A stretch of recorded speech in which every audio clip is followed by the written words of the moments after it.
So ngayon nga mga mare ay lilipad kami patungang Boracay para doon ay lumangoy-langoy at magliwaliw. Kasama ko ang aking bebe at ang kanyang family. So ayun, kitang-kita po sa taas view.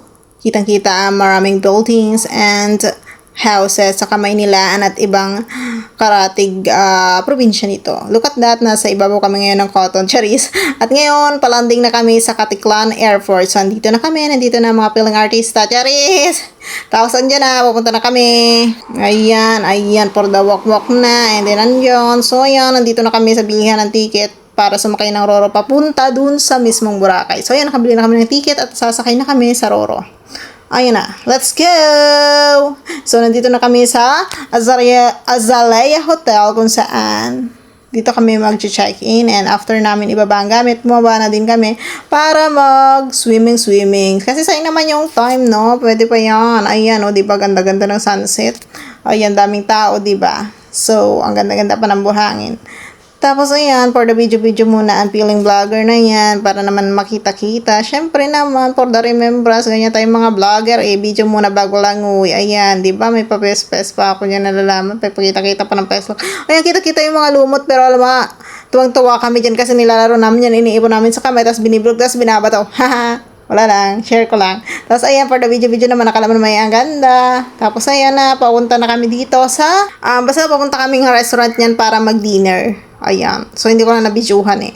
And next day, nandito kami sa Kuya Jay sa Azalea para mag-breakfast. At ayan, sabi ko, for the dance ka muna dyan. Ayan, nauto ko naman siya. Ginawa-gawa din naman yung padila-dila pa, diba? Masunurin talagang bata. Ayan na, so ayan na, nagalagala na kami sa Boracay. Ayan, dyan muna yung aming first station. Sunod dyan, o diba?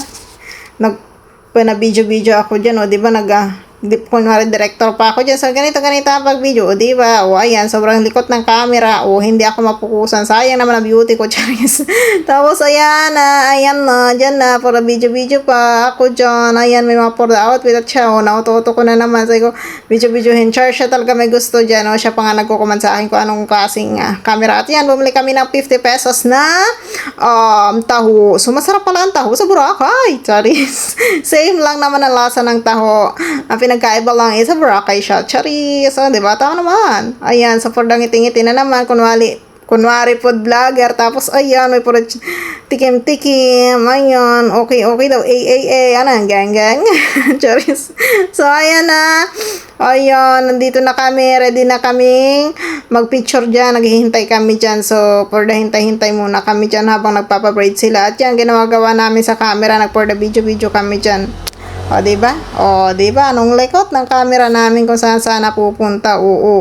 Zoom in, zoom out, diba? O, ayan na. So, ayan, naglakad na kami. Nandito kami sa kabila nito. Maganda sana maglakad dyan kasi sobrang init kaya hindi na lang namin ginawa. Pero basta maganda dyan. At so, ayan, naglakad-lakad na ulit kami dyan. For the lakad-lakad lang. Siyempre, ganyan talaga pag gala-gala. For the lakad ka lang masipag maglakad. Tapos ngayon, mag-island hopping naman kami. Naghihintay kami namin sa sakyang Roro. Ayan na. Diba? Nagpalaro-laro na naman akong camera. O, yun, diba? Vlogger tayo eh. Ayan, nasasakay na kami sa Roro para doon pumunta sa mismong mainland at doon mag-island hopping. So, ayan, nakasakay kami ng Roro at ang lakas-lakas ng alon. Ang lakas-lakas ng impact. Kaya naman karamihan sa mga kasama ko ay nabasa pero ako ay safe kasi magaling ako pumili eh. Di po the fresh pagdating dito. Ayan, diba? Pero hindi ako nakalangoy. Pero it's okay.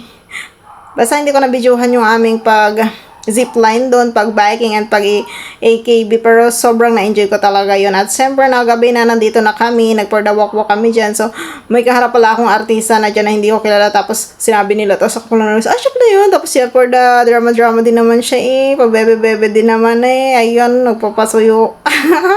Tapos nandito na, pauwi na kami, ayan no, it's ready to go home na again. Punta na ulit tayong Manila sa Cavite. Ayan na, nakasakay na kami ng Roro para bumalik at ayan, sakay na ulit sa airplane para ayan, nandyan na ulit kami sa ibabaw ng maraming cotton. So, natagalan yung biyahe namin kasi dyan, ayan, kasi maulap ng panahon na yan. Kaya naman na-enjoy ko manood dyan sa taas. Tingnan nyo naman, ganda-ganda ng view. Kitang-kita ang mga islands, ang Kamaynilaan, ang mga bahay and buildings. Look at that, diba?